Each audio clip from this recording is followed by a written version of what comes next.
everyone, my name is Jennifer Cross and I'm here with Dixie Andelin Forsyth for A Feminine Moment. And today we're talking about the difference between feminine energy and feminine power. So go ahead, Dixie, and tell us what the difference is. Yeah, some people, I've seen various people on the internet use feminine energy, and I think they might be trying to say feminine power. I'm not really sure, but they're not the same thing. Feminine energy has more to do with the aura that maybe you bring with you wherever you go, and that's something that's important. But feminine power is distinctly different because it is an actual influence that can, it's not manipulative. Manipulation doesn't really work well because nobody likes to be someone's project. True. None of us. So, and people aren't stupid, they can sense it. But when you are a person of character and you actually live the way you believe, you have an influence, which is a kind of very distinct power on people in your life. And it can be for good, it could be for bad, but it can be for good too. So feminine energy is not as broad as feminine power. You got a busy house today. Yeah. I'm sorry. That's okay. That's okay. You know what? That you answered our question, and we like to keep these videos short. This is feminine power, and it's a chapter in the new book. It gets into the whole thing, but it is for everyone out there to know, it is a little different than feminine energy. They are not the same thing. Yeah. And feminine energy is good. It's not like it's nothing or we don't pay any attention to it or anything, but it's not nearly as broad nor as powerful as feminine power. And the reason I think more people don't use the word power is because they really kind of ascribe it only to masculine power. And in fact, the dictionary only, when you look up power, it only describes masculine power. I love that you brought that point up. Yes.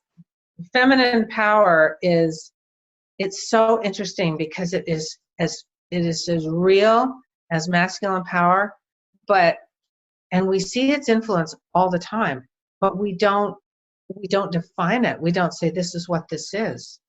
And so we just think, well, that person is just really, they really were an influence on people, or they really were loving, and so we kind of felt like them, or something like that. I'm thinking here of Princess Diana. I knew you were.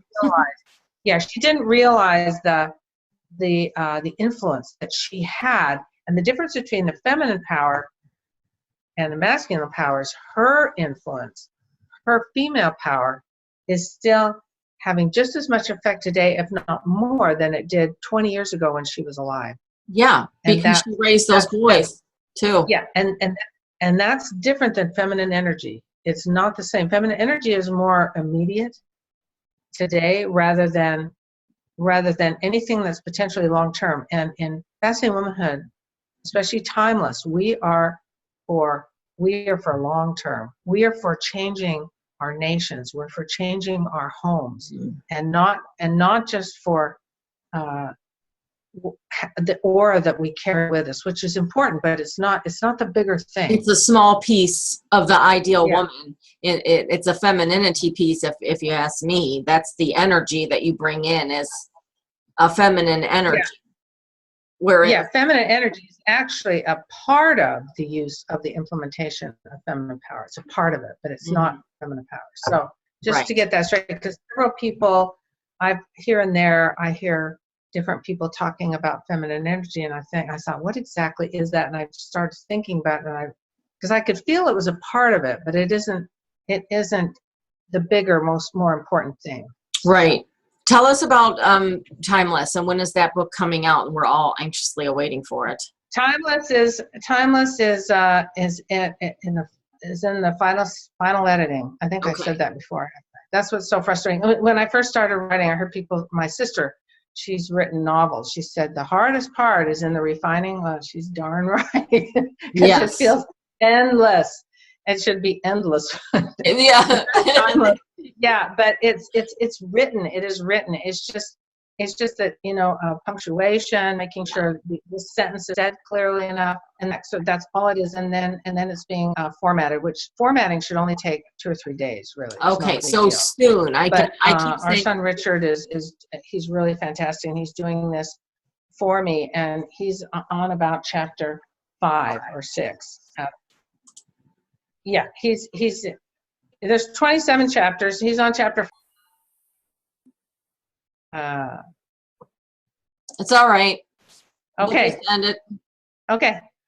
It ended recording because Is that going to work? it's all right. You know what? I can cut it out. So just go 3, 2, 1. You were talking about it's in final editing. Say that again, and then I'll close out. Okay.